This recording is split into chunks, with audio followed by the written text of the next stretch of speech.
KZSU-FM Stanford, welcome to another edition of Hearsay Culture on the Hearsay Culture Network. My name is Dave Levine. I'm a professor at Elon University School of Law, as well as an affiliate scholar at the Center for Internet and Society at Stanford Law School. Also affiliated this year with the University of Milan's Information Society Law Center and the University of North Carolina's Center for Information Technology and Public Life.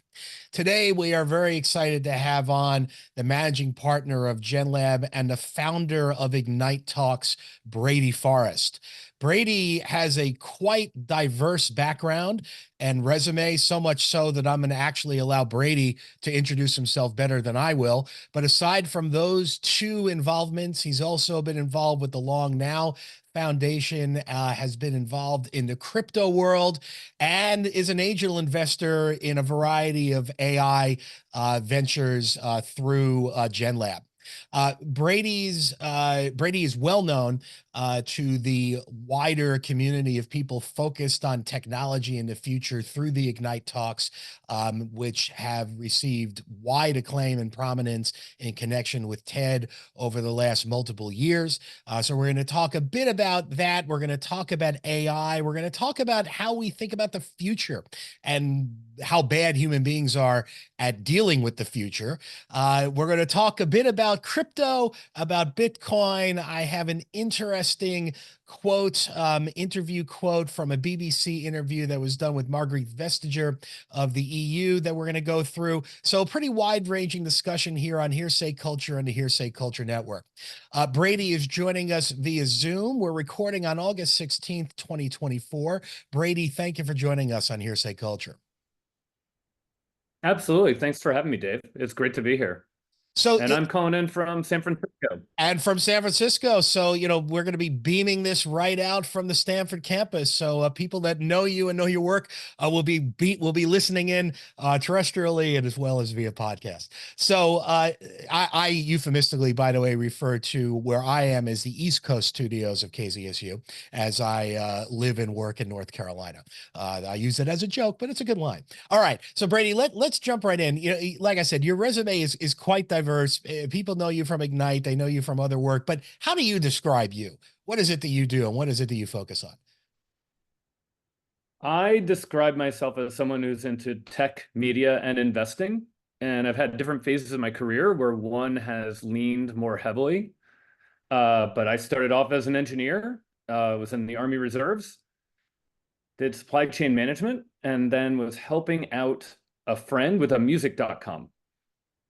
And then he sent me a link in 1999 to their radio, and I got to hear something similar to Pandora, where you could click on an artist and just hear a stream of music that sounded like them. And I said, I want to join. 3 weeks later, I moved out to San Francisco in 2000.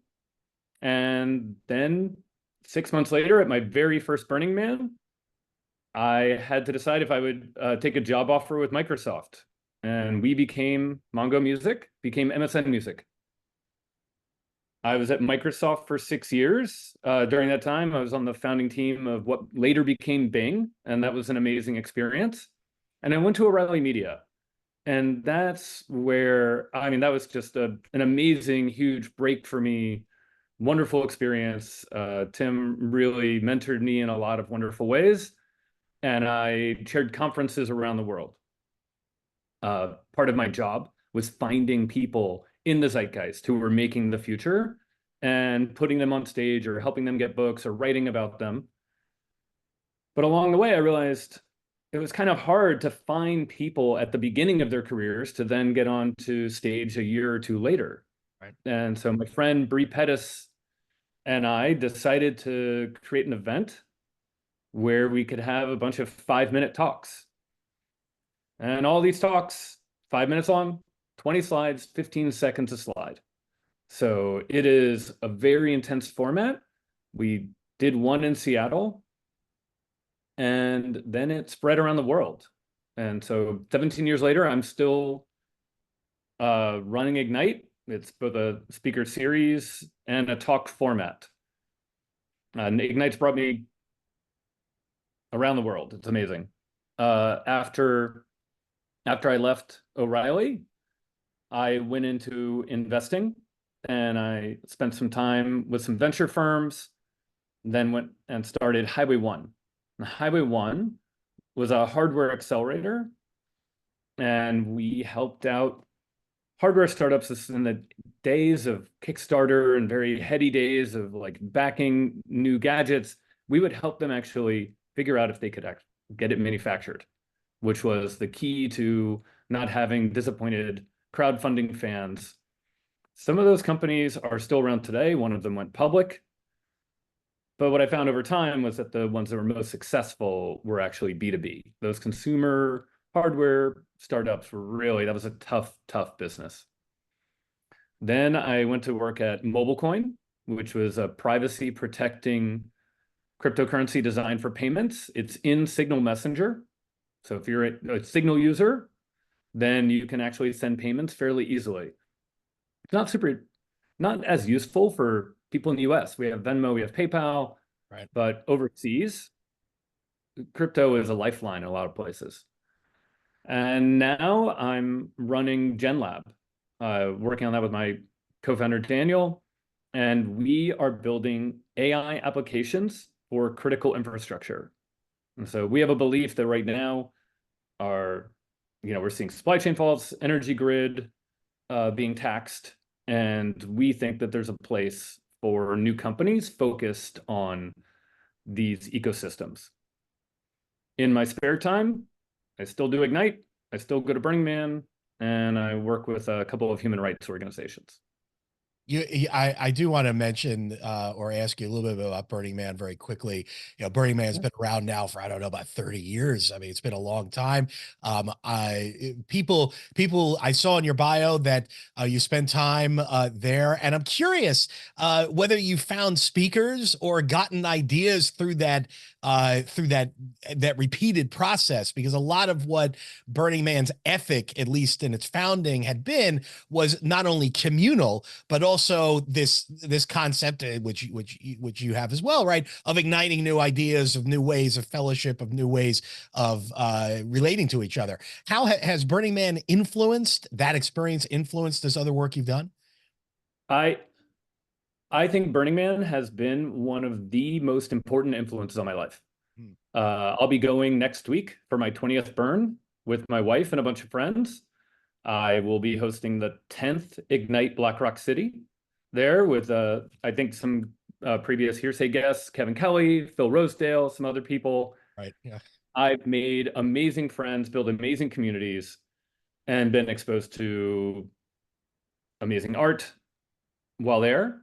One of the biggest changes is watching the rise of the LED. When I first went, it was all fire. Right. And I remember like one of the first LED art projects, and we're just like, wow, what is this crazy thing? And now it's when people bring fire art, it's like a very retro. Has it become, has it become more corporate in recent years? Because and the reason I say it is, and by the way, I should be clear, I've never attended, but I've known many people who have. I've been invited a number of times. The timing has not worked for me.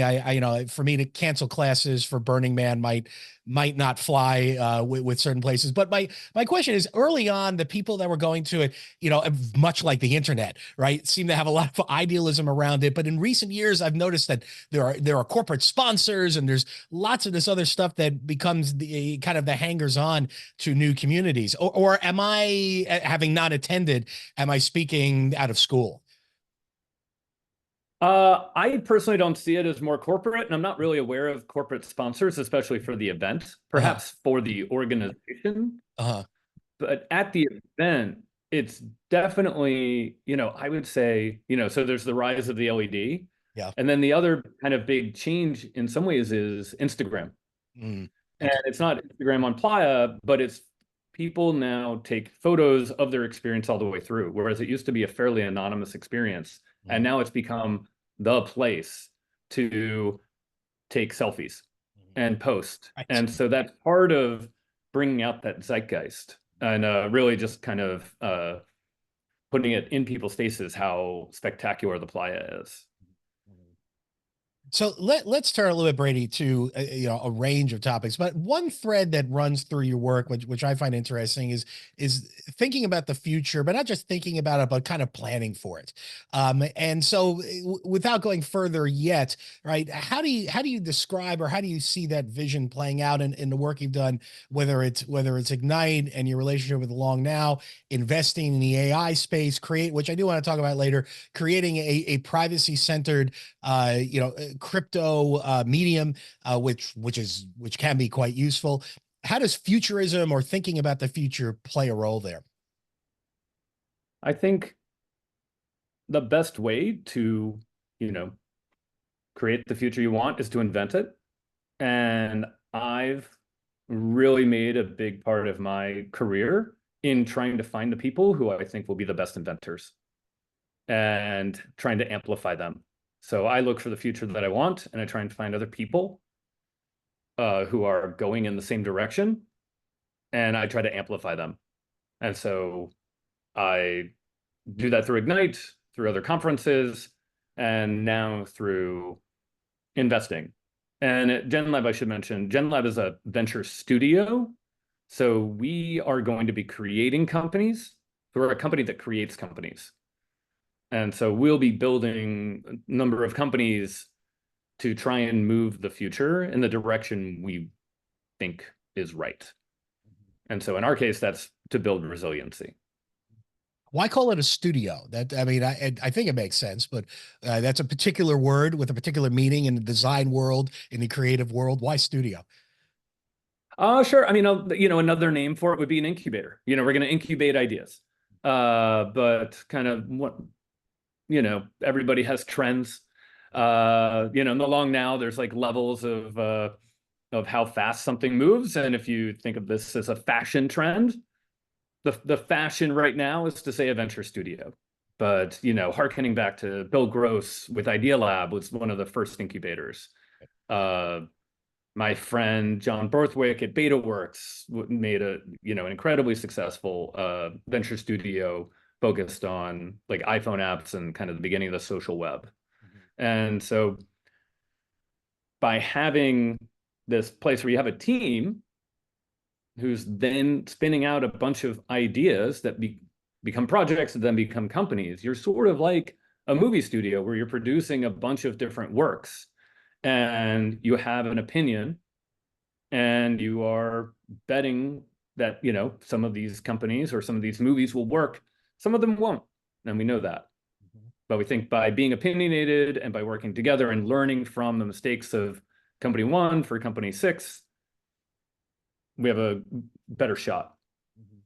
We're chatting with Brady Forrest, the co-founder and managing partner of GenLab Venture Studios and the founder of Ignite Talks on KZSU-FM, Stanford, and Hearsay Culture. Hearsay Culture and your vision have several things in common, one of which is amplifying voices. That's why I founded Hearsay Culture back in 2006, kind of a Robin Hood of sorts, using the Stanford platform to bring in voices that frankly did have access to a Stanford environment with its reach and its influence and so forth.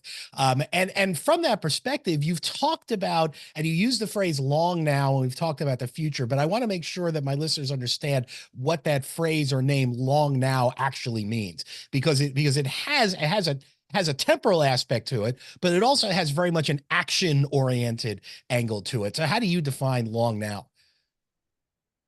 So the Long Now is an organization that I'm very friendly with, and we partner on a couple of things. We did an Ignite together recently, and they are focused on basically promoting long-term thinking. And I think a lot of us see that society and most of us are very short-term thinkers, and so they really encourage, thinking beyond the next couple of years and beyond the next couple of centuries, which is hard for even me to fathom, into the next millennia. Right. And they think of the long now as this period where our actions today will impact going forward. And Stuart Brand, the creator, is currently writing a book on maintenance, which in a lot of ways is perhaps the most long now thing that, most long now topic that could be out there. Because without maintenance, things fall apart. And, there was a great Ignite talk at the last session with the Long Now about the Chalk Horse of Uffington, which is this huge art piece in the UK that's been around since maybe 1300 BC. And the local townspeople, every couple of years, come together and they apply more chalk, maintaining that art piece for future generations. It's a good way, I think, to discuss a topic which otherwise most people would find, frankly, exceptionally boring, which is infrastructure, right? How many people really want to think about roads and bridges and airports, much less with technology, wires, and so forth? And yet there's a way to engage people on what is otherwise, not the most interesting topic. How do you think about engaging people on these critically important issues, but ones which are not headline grabbing unless something horrific happens, which maybe is part of the answer? Yeah. I mean, you don't think about your roads until you hit a pothole. You don't think about a better bridge until you're stuck in, traffic because there aren't enough lanes. I try to, mostly when I'm working on engaging folks in infrastructure, it's on the business side, and it's really trying to pull in. We see that the supply chain system around the world is slowing down. It's becoming more inefficient. It's becoming more costly. Things aren't showing up on time. What can we do to speed it up? Where are the edges where there's some inefficiencies that will speed up the whole system? And that's where we're aiming our bullseye at. And the tie-in there is, I do want to talk about some of these broader concepts before we drill down on AI and crypto and so forth. We're still, I mean, we're out of COVID, but it's still obviously a very fresh memory. We're not entirely done. But one of the big impacts, aside obviously from public health, was the sudden collapse, it seemed, of availability of goods, right? I mean, suddenly, if you needed a refrigerator, it was going to take a year. I personally, and we all have these stories, remember buying literally the last bicycle in Greensboro, North Carolina, which is a town of over 300,000 people, for my son. It wasn't because I had any special connections. I just showed up and said, this is the last one we're going to get. So suddenly, right, I think a lot of people were thinking about supply chain, right? What did we learn through COVID about supply chain issues that you might be using or applying today as you think about investing and as you think about thinking about these issues? I mean, COVID was that black swan event that that no one was prepared for. And so it makes me think about anti-fragile, makes me think about how can we make our systems prepared for these kinds of theoretically once in a lifetime events, but events that could happen almost anytime. And also that you need some more slack in the system. Part of the problem with your bike is that there was just-in-time inventory happening all over the world. And so there aren't necessarily store supplies. It's literally if we go through all the toilet paper in the local Amazon and Walmart warehouse, it's going to take a while for that to fill up. If shipment stopped, there aren't weeks and weeks of supplies. And that's how our world has started to come together. But when there's a glitch in the system, we end up having problems. And our society is not always prepared for that.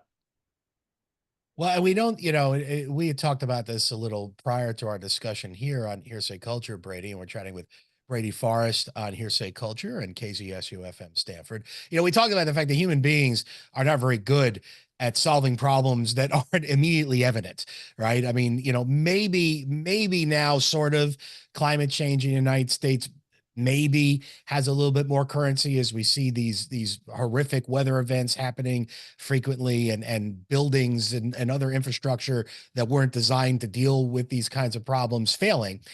But at the end of the day, for most human beings, if it isn't right in front of us and impacting us today, the notion that you should make changes now to fix things 10 years from now, the notion that you should do something differently that is uncomfortable or not desirable, right? Because it's going to do something more in the future. I don't think human beings have ever been good at. What do you do with that problem?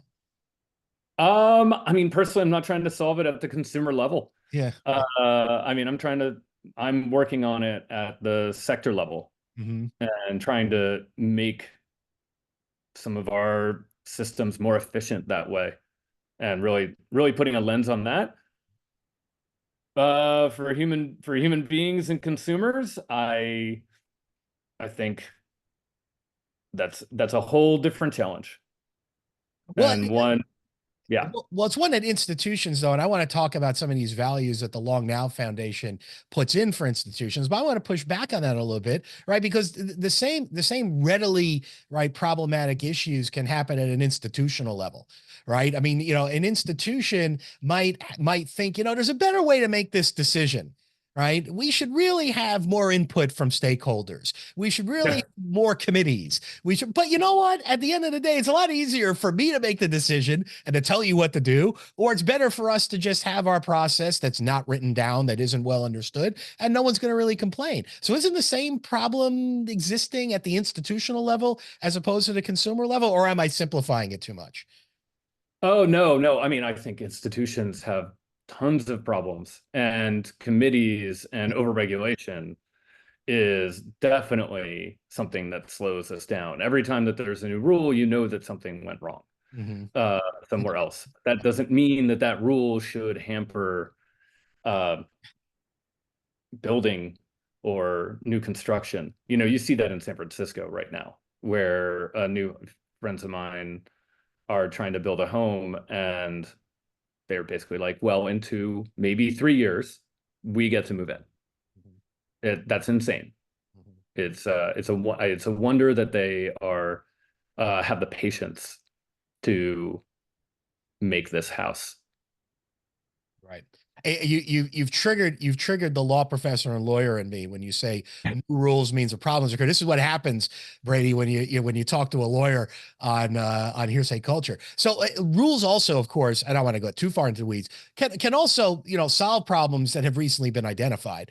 But what you're talking about here is friction, right? Friction in the process that creates rules that may not serve the purposes, I think, that they might intend, which gets us to AI as well. And I want to ask you about these standards that the Long Now Foundation has, which I know, again, you don't speak for the foundation, but you're involved with it. And I just want to get your reaction to them because I found them to be fascinating, and I certainly think Hearsay Culture listeners would find them useful as well. So, just quoting from the Long Now website, it says these are the quote guidelines for a long-lived, long-valuable institution.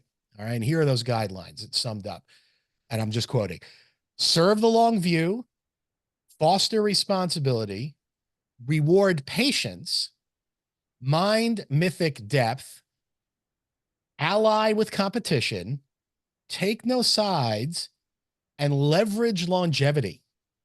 So your reaction to these as values, as guidelines, as guardrails, right, for getting institutions improved in 2024? Yeah, I think the long now is all about trying to remind us that we are standing on the shoulders of the past, and we are stewards for the future. And a great book to illustrate that is Kim Stanley Robinson's Ministry of the Future, which is all about creating basically a body that represents the next 7 generations. And that body has a say in current actions because it's our descendants and our society's descendants that are going to be most impacted by major changes we make today. And I think the long now is trying to help us, or trying to get us to think about that responsibility and to recognize that the current day people need patience when making changes, and to think about what the impact is going to be on our kids. Where is patience in our innovation society? I would think that, in my experience, if you say be patient, right, to most innovators, they're going to run for the hills, right? Move fast, break things. I mean, we could use all the cliches. Can we create a patient environment in this go, go, go, and frankly, heavily profit-driven environment of technology and infrastructure? I mean, I think patience is one, you're trying to take in the data and understand what is actually happening and what, if in technology, what are you trying to create? And to try and think about the second and third order effects of your creations. And I think, honestly, I think the tech industry is waking up to that responsibility. And I think also governments are waking up to what those second and third order effects may be. And that's why we're seeing increasing lobbying from the tech industry, but also increasing number of bodies in governments trying to kind of become both a blocker, but also hopefully more of a partner in guiding some of these major changes. We're chatting with Brady Forrest of GenLab Ventures at Ignite Talks on KZSU-FM Stanford and Hearsay Culture on the Hearsay Culture Network. KZSU is a nonprofit, non-commercial radio station at Stanford University that requires donations from listeners like you to continue its diverse programming. You have a number of ways to make donations. The best way, though, is just email us at donate@kzsu.stanford.edu. One of our wonderful staff will get back to you quickly, and we welcome your support. So Brady, you've hit another raw nerve, because lots of people particularly those that are skeptical, let's say, about artificial intelligence would say, not only are we not being patient, but in fact, we're going too fast, right? At the launch, such as it was on November 30th, 2022, when we saw OpenAI come out there, right? There was an immediate reaction, first, mostly of shock. Virtually everyone that I know, and perhaps you had the same experience, who were in the weeds of AI development were shocked, truly, by what OpenAI was capable of doing with ChatGPT 3 at that point. And then, of course, there were calls to, quote unquote, slow down the technology. Has it slowed down? Or put it differently, isn't that an example of the technology community, particularly the hottest technology right now, right? Very much going in the opposite direction of patience and, frankly, thoughtfulness. One, I don't think they knew what it was going to be. Like I firmly believe they thought they were going to put it out there and it would be used. I don't think they knew it was going to take the world by storm. So I think there is some naivete there, but also probably a lot of just genuine excitement that the work that they had done was so impactful to people. I know I spent hours playing with ChatGPT 3, with Dolly, later with Anthropic. I just found these tools amazing. And I think we as a society are going to have to come up with the new norms around AI. And I think we are going to have to find, like, the genie is out of the bag. Open source models that are being released both on public sites and in private sites are more powerful than ChatGPT 3. That is already out there. And once it was proven that OpenAI could do it, that research had been public. They were using a research paper published by Google. It's just that nobody else had spent $100 million trying to build a large language model like them. Now that people know, they can do it. So what I think we need to do is come up with norms around usage, sourcing, and then keep iterating. We're seeing an arms race, though, in that space, aren't we? I mean, it seems like every month one of the major players launches their own, right, generative AI, based upon the large language models that are, as you point out, right, are already available, and free to use. And we also see companies, right, more or less foisting the technology on the public. So in my, sons of areas of teaching law, Lexis, one of the major, databases for lawyers, has put out there its own version of generative AI without, frankly, without consult, as far as I know, doing a lot of consultation with legal educators. So how do we balance these values, which make a lot of sense, with the fact that there's very much a profit-driven arms race going on in this community, for which, by the way, doesn't necessarily mean that the technology is bad, but as you point out, that maybe we're not quite ready for it at this scale, at this robustness. I mean, I personally see AI similar to a mobile app. It is a feature. It's an aspect of a product and a service that you're going to use. And similar to the speed of a computer, it's going to halve in price and double in power, speed, computational outputs every 18 months. And so, going back to the investment question, like when I think about picking a company, either investing in a company or building a company, we always think to ourselves, is this company still valuable in 2 to 5 years when these models are all faster, when they are on edge devices, when everything is cheaper and anyone can make this model? What actually makes this product, this service, valuable? My friend has created an on-chip AI device that can do real-time translation. He can just sell in some $50 box. That is already out there, and it's amazing.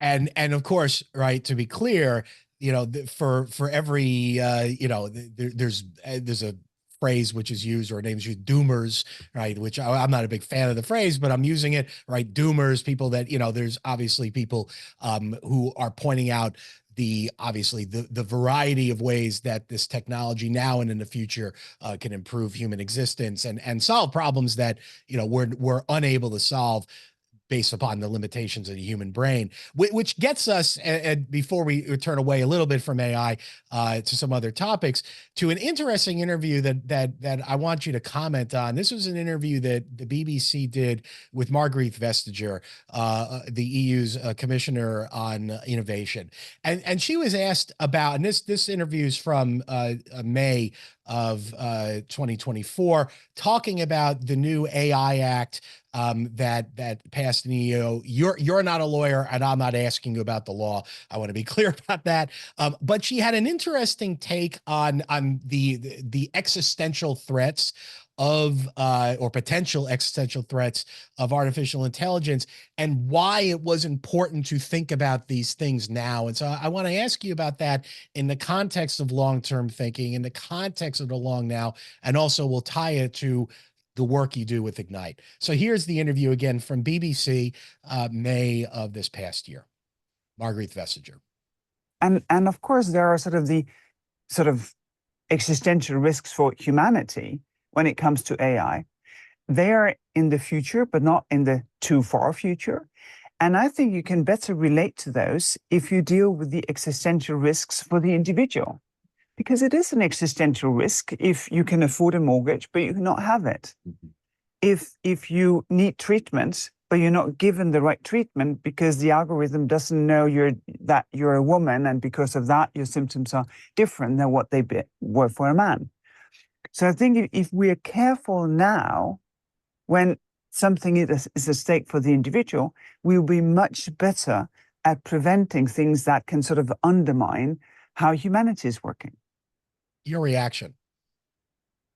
AI without context is incredibly dangerous. And any sort of algorithm that doesn't know the gender of the patient and is being used in any sort of medical practice is a poorly written code that could happen with or without AI.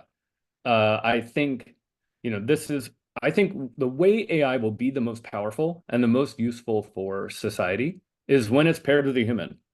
So it is still, even though you have the initial output comes from AI, the initial analysis is done from AI, you still have a human in the loop. And I think that's going to be the case for a while. I think treating AI, making it I'm involved in a company that is releasing an AI coworker in the development space. and it'll appear in Slack. You'll be able to say, hey, Charlie, can you set up these servers? And it can go create those servers, but it can only do what the humans kind of let it do. Is That's interesting. Do you think that Commissioner Vestager is right in saying that although the biggest existential threats to which she's not referring, right, are in the future, but that we should be thinking about and dealing with the existential threats now to individuals, right? When we've talked about individuality versus larger institutions, or is that an issue which obscures how we should be developing AI? I think it's orthogonal to AI. Okay. I think we have a real issue with how we treat people based on economic class. Mhm. And I think that there's a real worry that AI could exacerbate that issue, but I don't think that AI is the cause of that issue, and I don't think it's going to be the panacea. I think in general, we need to figure out how to make sure that people aren't left behind economically and somewhat technologically. And that's just a problem around the world right now. The global South, in the US, on the streets of San Francisco. And I don't think AI is not causing that problem. So Shannon Valor was recently on Hearsay Culture, who's written a wonderful book that I'm recommending to everyone if you haven't seen it, Brady, called The AI Mirror. And in the AI Mirror, Shannon makes the point to which I think to which you're referring, which and I'm simplifying what is, and I don't use this word often, a truly brilliant book. But one of the points she makes is that AI will, if we don't think it through, merely mirror what we human beings are already doing, which I think is kind of what you're getting at. So the AI will, and I'm playing off of, like I said, a brilliant book, is mirroring the fact that we in society allow and exacerbate the kind of class and social and economic and racial barriers and distinctions which create the society that we have. If that's the case, and people would debate these various points, but for purposes of this question, let's assume that's right. How does your work help address that problem, right? Both as an investor, but also as someone, and I want to talk about the Ignite Talk, someone who brings community together to talk about these issues in ways, as I do with Hearsay Culture, that can be understood by a broad audience. Ignite, in some ways, is really about giving people that ladder. Ignite is, for a lot of people, the first time that they've given a talk to more than 20 or 30 people, or maybe even their first talk ever. A lot of folks do not have that opportunity. And I've seen folks start on the Ignite stage and end up on the TED stage. Ignite, because of the format, because it's so strict, 5 minutes, 20 slides, 15 seconds a slide that auto advance, it levels the playing field. So you can have expert speakers who kind of come across in the same level as a beginner. All the talks are 5 minutes, so it's short. No one has to leave because they're bored. You don't know, there's no question about how long they're going on. There's excitement because the point and the slide is going to change in 15 seconds. And if you practice enough, if you have a good enough thesis, you can transcend the talk. You can transcend that format. And suddenly it's like Larry Lessig, where the slides are just flowing. Yes. And the person is speaking, and it's a magic spell. And so Ignite chapters around the world, and they're on every continent, really provide that forum. And that's one of the things I got from Burning Man, was let everybody have a chance. Let everybody come to the stage on equal footing, and also to make it free for everybody. So Ignite is just out there, open source, go for it. On the investing side, I think it's really important to make sure that we are not just displacing people and jobs, but instead trying to make jobs more efficient and to get rid of the things that to really try and aid humans in the work that they don't like to do. that humans aren't as good at. Inspections are a great example. You know, every day you have to inspect different you know, areas at a site, and humans are less good at doing that checklist stuff Right. than an AI assistant within an autonomous system. The format being what it is, and as someone who talks for a living, not just hearsay culture, as a law professor, it is frightening to think that the slide is going to move forward whether you like it or not. How do you prepare, even whether you're new at this or you've been doing this for years? What do you say to your presenters about that aspect? Because I'm not going to be holding a clicker, and what you're describing, I'm not going to whether I'm ready for it or not. That next slide is coming. So how do you prepare your speakers to deal with that very unique and I think exciting, you're right, but also very challenging format? Oh, there's no doubt that it's challenging. I mean, we tell them you have to live edit as you're going. You have to know your talk without memorizing it. The other thing that people can't really prepare for is laughter. When the audience laughs, you're thrown off by maybe half a sentence, and suddenly you have to catch up or you have to drop stuff. And experienced speakers can roll with it, or they break in. They know exactly when their jokes are. I actually had a guy get on stage, and he knew this is back when lolcats were kind of like still early. Yeah. And he just flashed the lolcat and he took a sip of water because he knew there'd be a break. And so preparing for those eventualities are really important. You know, in my talks I tell people it's about 750 words. Mm-hmm. And one more kind of weedy question about presenting, but there's a lot of people listen who do presentations. Are there any parameters for the slides themselves? Can you put anything you want on the slide, or does it have to have a certain amount of text or an image so you can do whatever you want with the slides? You could do whatever you want with the slides, but I mean, there are guidelines for that's what I'm asking. Yeah. What is smart. And so, you know, 3 to 5 words is best. Full bleed images. Yep. I don't like people to do video with sound because it takes away that connection unless it is core to the talk. So we had an astronomer from NASA who makes the sounds of stars. And so that, of course, you know, required sound because it's literally the talk.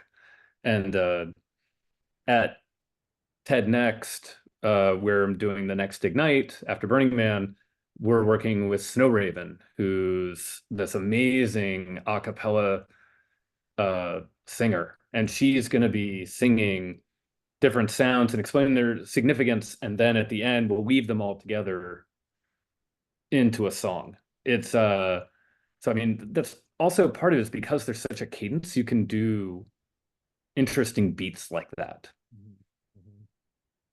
We're chatting with Brady Forrest of Gen Lab and Ignite Talks on KZSU-FM, Stanford, and Hearsay Culture. Brady, we've got about 12 or 13 minutes left. You mentioned my mentor, one of the first guests on Hearsay Culture, Larry Lessig. I think many of my listeners are familiar, and as well as yours, with the Lessig format, right? Which, as you allude to, right, is very minimalist but very effective. And it's one that really Larry came up with. I mean, he's not the first presenter, of course, but the Lessig method is one that many try to emulate, and I don't know anyone have been able to repeat. And my question for you is the presentation format, right, does set the tone for events. And we talked about the speakers. We've talked about the people in attendance, but also, again, you've built a community around this kind of presentation. And so I'm curious if you could talk to us a little bit about the power of community. What is the meaning of community in the work that you do? Whether it's through TED, we've already talked about Burning Man, but then going forward, building a community of people who are interested in thinking about the future and planning for it, really seems to be at the center of this. And again, it's what motivates me for Hearsay Culture. So talk to us a little bit about that community and how these kinds of format of speaking bring communities together. There are lots of different types of communities, but one of the definitions I like, and the one that I think applies to Ignite, is these are all people trying to do the same thing, and where they are not in competition with each other. And so even if they don't live near each other or know what each other looks like, they all have the same goals. And so the Ignite organizer community, which spans every continent, everyone is trying to throw an amazing event. Everyone is trying to help their speakers succeed. Everyone is trying to convince the audience to take a turn on the stage the next time. And so there's a real sharing of values that everybody should be able to speak. And that everyone in the audience should feel like no hostile attacks, community guidelines. And so I think it comes down to shared values and shared goals and respect. Without, of course, identifying individuals, it has to be with the number of talks you've done, you've hosted, right? That some talks just don't work or they fall flat. And I'm curious, again, thinking about this from a presentation standpoint, right? Where do you see talks go sideways when in this kind of format? Number one is not practicing. Number two is making the talk for yourself versus the audience. You're trying to sell something when it is not what the audience wants. Three, basically, the opening line, and I still see this like 50, I think it's like 20% of speakers will say something like, "Oh, I made my slides last night."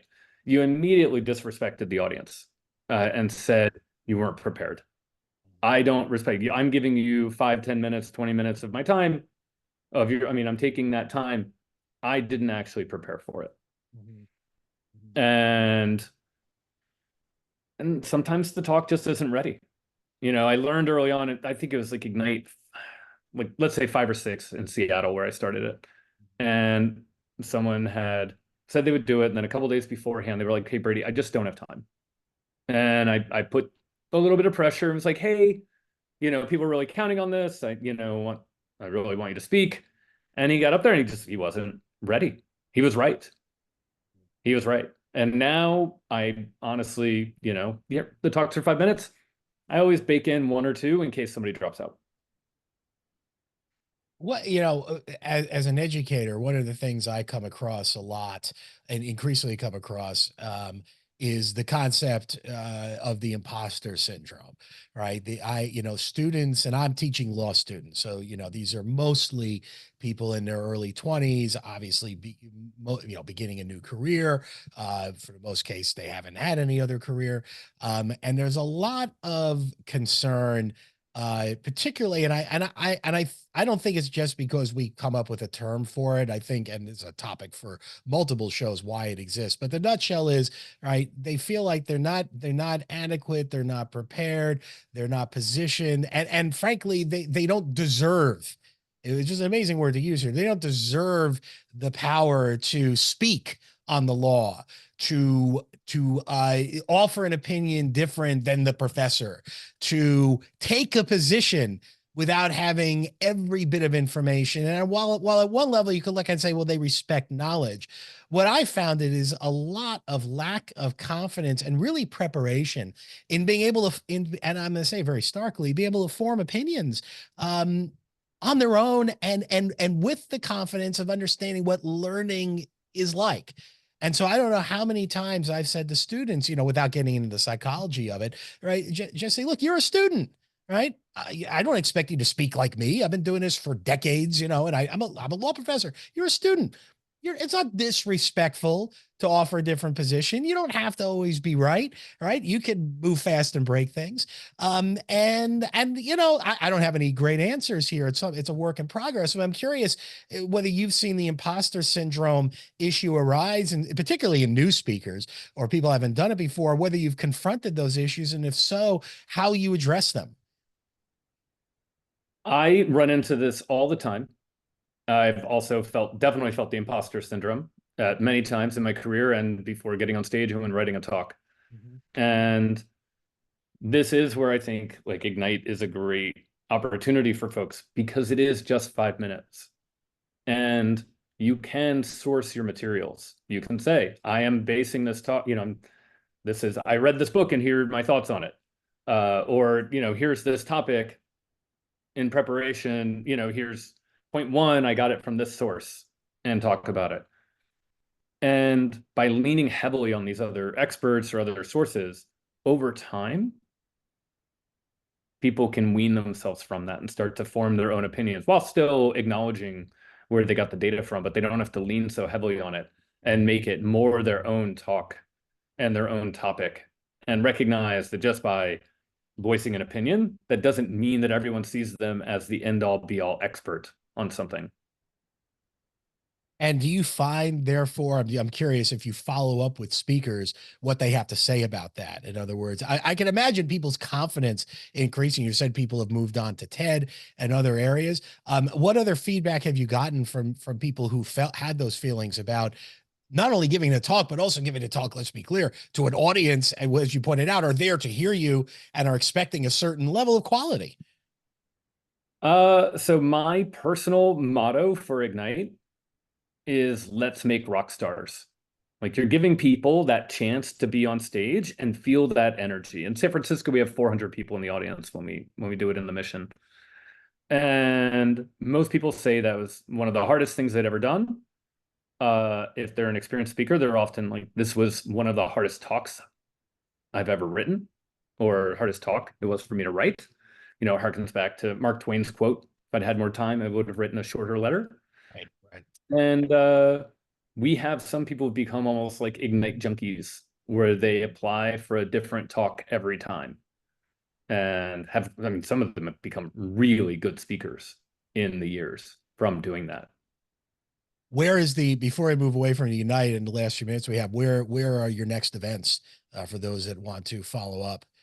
Sure. The actual next Ignite that I'm doing. So right now I am not super involved in the chapters, and I work with organizations that I really respect and care for, like the Long Now, the Human Rights Foundation, and TED. The next one is at Black Rock City during Burning Man, There we go. Wednesday, 3:30 at This Orient. Kevin Kelly, Phil Rosedale, many others are speaking. And then the one after that is at TED Next in Atlanta on October 22nd. And this is our first collaboration with TED. I'm really excited about it. We're going to have 10 speakers doing Ignite talks in the proper format on the TED stage. Outstanding. Well, I would imagine that well, in another time we can talk a little bit more about that partnership. I do want to I do want to ask you one question because of the panoply of areas in which you work, which is crypto, or you have worked in crypto. I have two questions here. The first one is, again, we're recording in August 2024.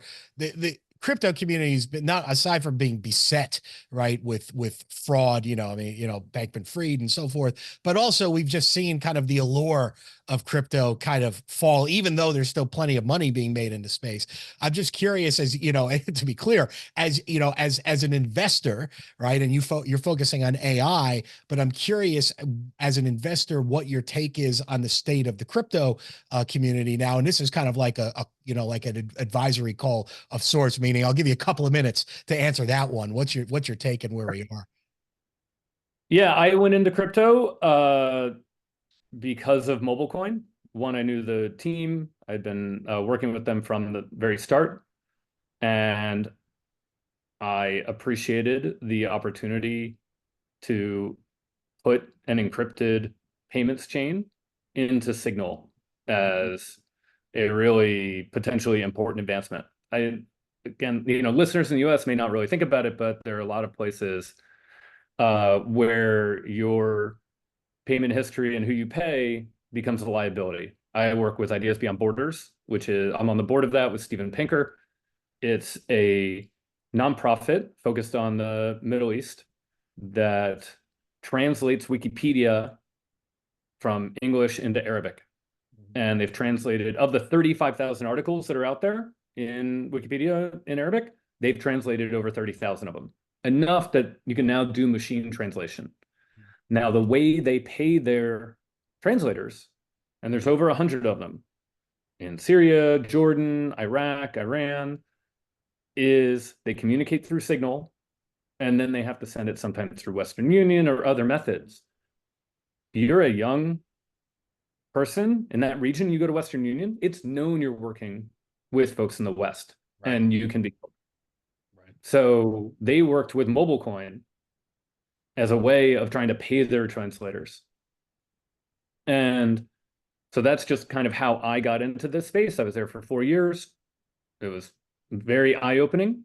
And one of the things I saw is that the lack of regulation, the lack of clear regulation was, I think, one, what allowed a lot of the scams to happen. There are always bad people. This is money. So, people who really want to get rich are going to go after it. But the lack of regulation also hurt companies like MobileCoin and many others that were trying to build a business, but were unable to move because of safe harbor, clear kind of incubation laws, the ability to get banking. And I think it's harmed the industry, and more importantly, I think it harmed the US's ability to keep up with the innovation that was happening. So a lot of the innovation ended up going overseas, which made it even more quote unquote sketchy. Right. So personally, I think that, the crash, we're past the hype cycle. It's now being used for remittances overseas. You still have people using the blockchain for recording transactions, immutable transactions.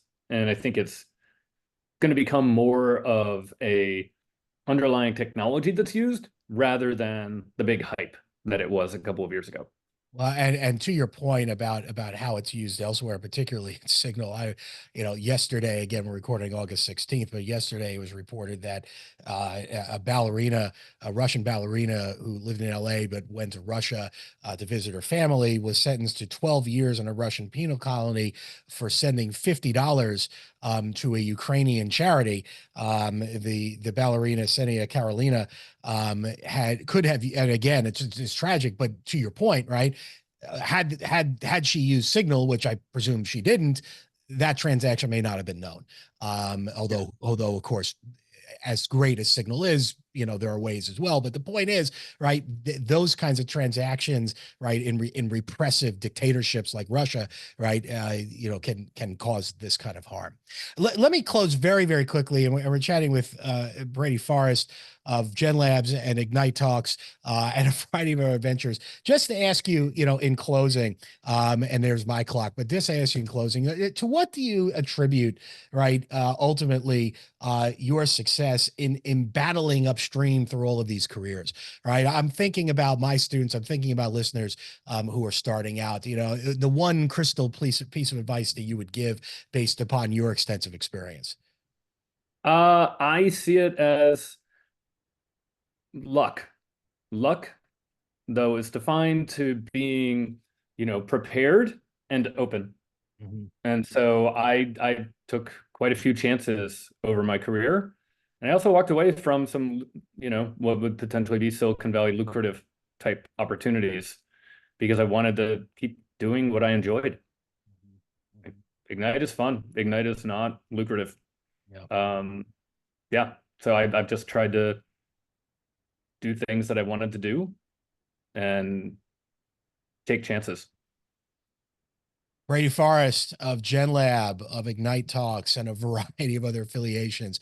Thank you so much for joining us today on Hearsay Culture. Truly wide-ranging discussion as I expected, but I appreciate you taking the time today to educate my listeners, and I look forward to further discussions down the road.